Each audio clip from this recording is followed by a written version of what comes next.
This is Sergio from MMA-Prospects.com. I am joined by Aleko Poinar. Did I pronounce that right? First things Yeah, first. you did. Perfect. It's you that do. How are you doing, man? How have you been throughout the pandemic and everything? Right now, I'm doing good. Throughout the pandemic, I mean, obviously it was crazy when it started, but luckily with where I'm at, the gym's closed down for I think like 2 months when everything started. But a lot of my training partners, they have like garage gyms and stuff, and like Cody Stammen, he's in the UFC at 135. He uh, he has a garage gym, and we worked out there pretty much the entire time. And it helped me. I mean, it honestly helped me jump levels and stuff while the gyms were closed and everything opened back up. I think like mid-May, late May, and once everything opened back up, it was basically back to normal for me. But I mean, besides like the events not going on and stuff like that, everything else was back to normal. Now that the events are starting to open back up and stuff, that's pretty nice. Can't even lie. Yeah, I mean, it sounds like you've had. I know a lot of people haven't had. I guess the good fortune in being training partners and having close friends like Cody Stamen, for example, who obviously is going to stay busy. So it's great that you still had that. That brings me to this. You're a few days out. Obviously, a lot of preparation in this one with the layoff and everything. How are you feeling?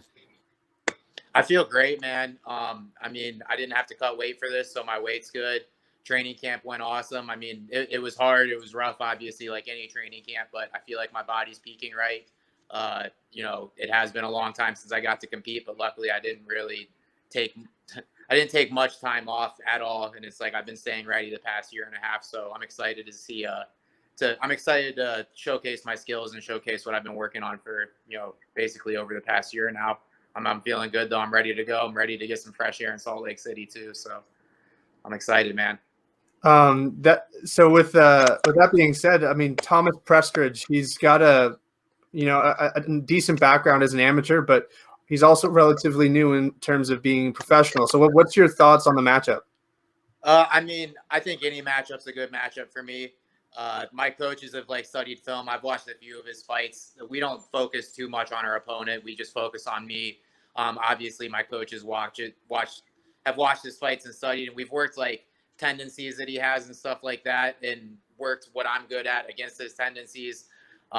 But besides that, it's like to me, it's just another fight. It's just another body for me. I don't pay too much attention to the opponent. I mean, I know he's from Utah. I know he has a lot of experience as an amateur and stuff. So, I hope that his training camp went good, and I hope that he's feeling great and he's at his best, because that's how I want to compete against him at his best.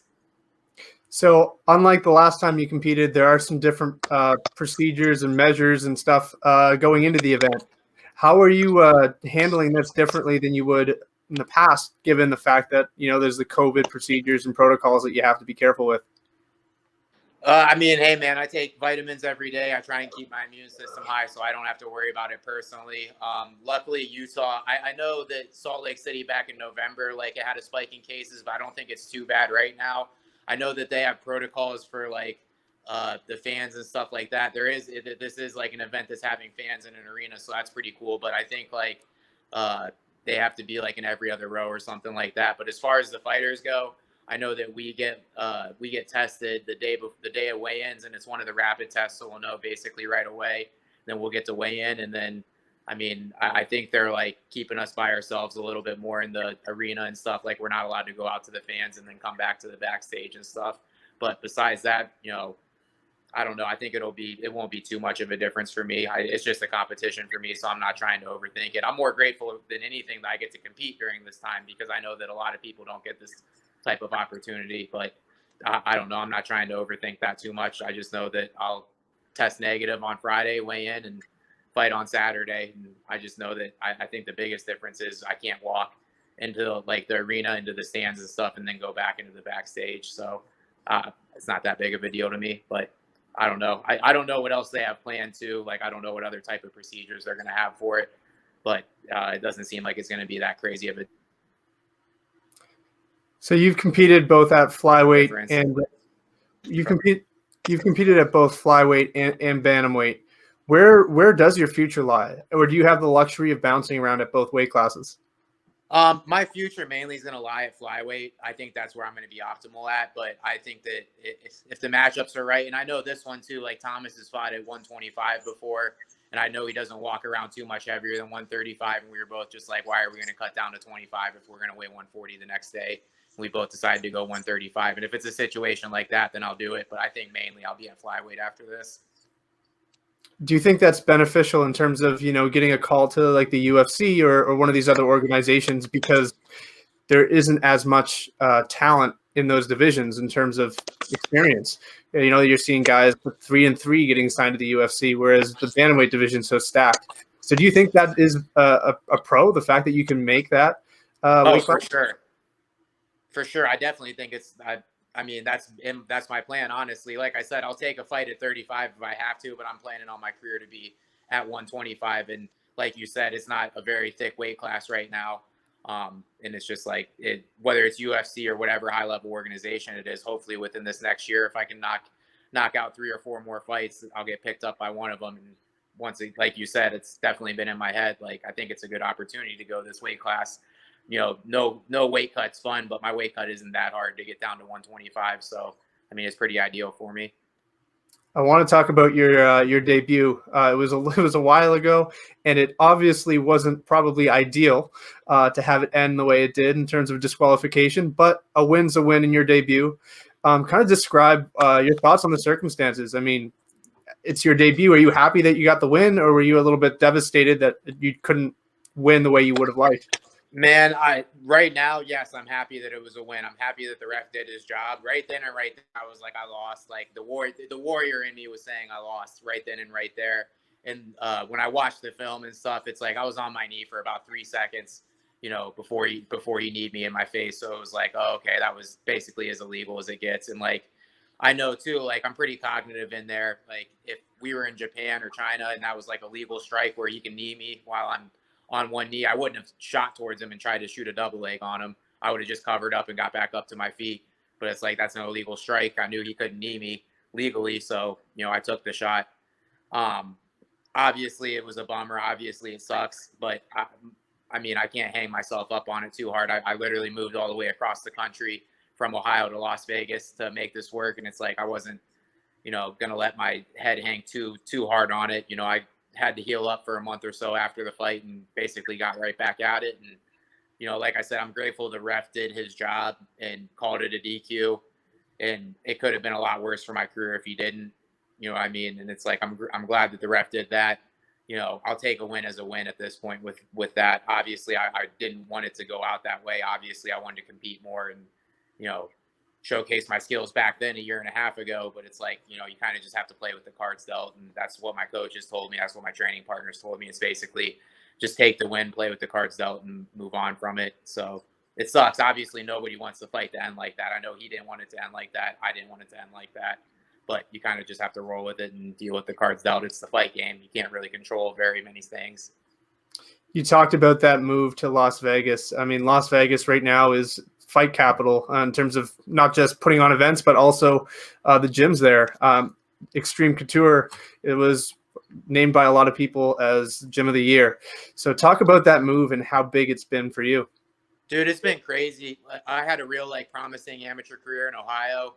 And I had great coaches and great training partners and stuff back in Ohio, but the MMA scene in that area, it's basically dead, man.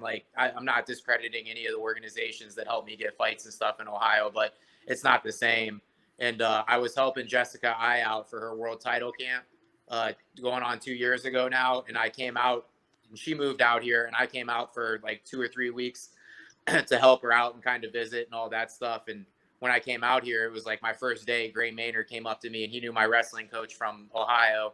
And he came up to me and started talking to me and we worked, he started showing me stuff against the cage. And this is a guy that I used to play as in video games on my first day out there, is working with me, showing me stuff. And the next day, Joe Benavidez grabbed me and he was ranked #1 in the world at that point. And I drilled with him and went live with him. And I think that no matter what, I could have made it happen in Ohio. But in my head, I was like, man, I think I can expedite my career if I come out here and train with these people. And on top of the people I was training with and learning from, it's the connections out there, the top managers and organization owners in the world are dropping into these practices every day. And it's like the connections and the training partners and the coaches. I was like, man, I think I can make it in Ohio, but I think I can expedite it and make it a lot more efficient in Las Vegas. And, I decided to pull the trigger on it. And honestly, like, it sucks how the pandemic happened and how my first fight happened. But I think that looking into it, I think it was a blessing in disguise, because it's like I got to just hone in and train with all these top level people for the past year. Like, literally every single day I'm going with a top 10 in the world guy, whether it's a 35 pounder or a 25 pounder in the UFC. And it's like getting to do that for a year. I got to compete. I got to get these fights out of the way, but I'm excited to get to showcase like my hard work over the past year. And obviously moving across the country, leaving your family and your friends isn't easy, but I have a pretty good support system from back home, and a lot of people keep in touch, and I've been able to go back home and visit here and there too. So that's made it a lot easier. And I actually had another friend, his name's Kobe. He was a MMA fighter in Ohio too. He ended up moving out here after he came out and visit. So that kind of helps with the social scene and all that stuff too, having him out here. And it's just, I mean, it's like you said, we just got team of the year this year. Eric Nixick, who's the general manager and one of the head coaches, he just got coach of the year this year too. And it's just like it's hard to explain all these opportunities that I'm getting on a daily basis. Like 2 or 3 weeks ago, we were doing, it was our grappling day, and we were doing 3-man live groups. And my 3-man group was with Brandon Moreno, who just fought for the UFC title, and Joe Benavidez, and he's number 2 in the world, who just fought 2 times before that for the UFC title. And it's like, those are the guys I get to go with every single day. And I got to go out there and compete and, prove that my hard work was worth it. But if you are who you surround yourself by, I'm pretty excited how the next couple of years are going to go. I'm excited to see how it's going to play out. I want to talk a little bit about your amateur background as well, because it was quite extensive. You see a lot of guys have 1 or 2 fights and then jump into it. Yours was, I think, 7 years. It was very long. What went behind the decision to take so long? Was it just you couldn't get a pro fight, or was it just more calculated? Part of it was the Ohio MMA rules. It's like I said, Ohio MMA. It's not the greatest thing. It's not the greatest like state for MMA. You have to have I think they changed it again. I think you have to have even more. But when I was fighting as an amateur, you had to have a minimum of 10 fights before you could go pro in Ohio. And it's like there wasn't even 10 active flyweights. And I had one eye injury when I was an amateur, and that put me out for a couple months, but it took me a while to get back into it. It was like over a year before I got another fight, after that. And that kind of set me back a little bit, but it was like, man, there wasn't even 10 active flyweights in Ohio. So how am I going to get 10 fights? And on top of that, you know how it is, like fights can fall through.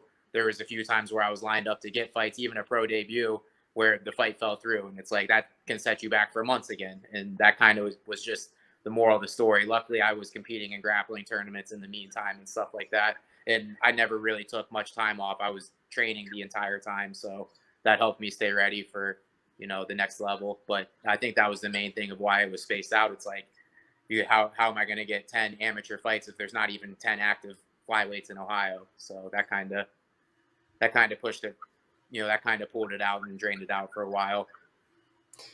You mentioned one fight in there, and that was actually one that I was going to bring up, was that the lone loss on your record. It's as an amateur, and it was a freak injury. Usually when someone has a loss early on, I ask, what's your biggest takeaway from that fight that you can apply going forward? Yours is a little bit different because it was an eye injury. What wasn't really, you didn't get TKO'd or knocked out. But is there anything from that fight that you can learn and apply, and that you have applied in your fights after that? Yeah, to accept a loss and move on. I think for maybe for like the first 5 or 6 months, I wasn't accepting it. And I was just like, I can't believe this. And I think that it was setting me back further, just having that mindset. And eventually I was just like, you know what? I lost, and I've wrestled for many years. I did jujitsu for many years, and I lost in both of them. And it's like with MMA, nobody wants to lose. And like, that's especially my mindset. It's winning. I want to win no matter what. But eventually I was just like, you know what? Screw it. I lost. Move on. And it's like, I'm just going to focus on winning again. And it was just like accepting that you never want to like focus on losing. You never want to be like, okay, I'm okay that I lost, but you have to accept it if it happens. And I think that's the biggest thing I took out of it, is I just had to accept it, man. And it's like, part of me too wants to be like, maybe I could have. It was a corneal abrasion, which ideally the best way I could describe a corneal abrasion, if it's never happened to you, is it feels like there's a needle going through your eye, and it's like I fought through injuries and stuff like that before and had to suck it up. Maybe I could have tried to suck it up more that the doctor wouldn't have seen and came in and stopped it, but I mean, it was hard to put on a poker face with that. But from taking anything out of it, it was just accepting a loss. It was a loss. Had to move on from it. Yeah, it sounds grueling. Like I don't know. It sucked. It sucked, but I'm glad that we got it taken care of. And I actually have a good family friend that's an optometrist or ophthalmologist, however you say it, and they took really good care of me, and I healed up pretty quick and got to put it behind us. So yeah, it was terrible when it happened though. Perfect vision now. Yeah, no we're good to go. lingering effects. All right, oh man, that's perfect. Better vision than I do, and I didn't have that injury. So right. Before we go, for people who haven't seen you fight, what can they expect from you on Saturday night? The pressure. I'm going to move forward on this guy. We're going to see who takes the first back step. I'm going to pressure this guy, and we're going to see where it goes from there. I like to think I'm well-rounded, equally everywhere, but I like to keep a high pace, and I'm going to be smart and tactical, but I'm also very explosive. And if you make a mistake, I can submit you or knock you out. So I think that we'll see something fun out there. But it's going to be a high pace, and I'm going to be moving forward on this guy. All right, perfect. Thank you. Thanks very much for the time, man. I appreciate it. And last thing, is there any sponsors or anything you'd like to thank? Yeah, I actually have a great group of sponsors that are helping me out. First, Gorilla Sportswear. They're based out of Ohio. My buddy's dad runs the company. He's trying to help fighters out. He's trying to help fighters with getting other sponsors, but he also does clothing. And he's doing my walkout gear, and he's sent me so much clothing over the past year. I mean, it's awesome. They're helping me out a ton. That's Gorilla Sportswear. You Are What You Eat meals. They only deliver meals out in Las Vegas, but if you're in the Las Vegas area hearing this, the quality is second to none, and their prices are the best too. So make sure to check them out. Another company, Hype Socks, that my friend owns. They're a custom sock company. If you need socks for your company or for your sports team or anything like that, they'll get you the best prices and the best quality. And then Nimble Systems is another one of my friend's companies. They're a medical record system, and they're doing really well for themselves, and they've taken care of me. And actually last year when the illegal strike happened, they were the first people that, contacted me and made sure that I had the right connections with the right doctors and stuff to get taken care of. So they're good people. Those are my sponsors. And then my manager, Roman, at Roman Athletic Institution, he's doing a lot for me right now, and he's opening up a lot of opportunities. So I'm grateful for that. And then my teams, Xtreme Couture MMA, 10th Planet Jiu-Jitsu, and Big Shot Boxing.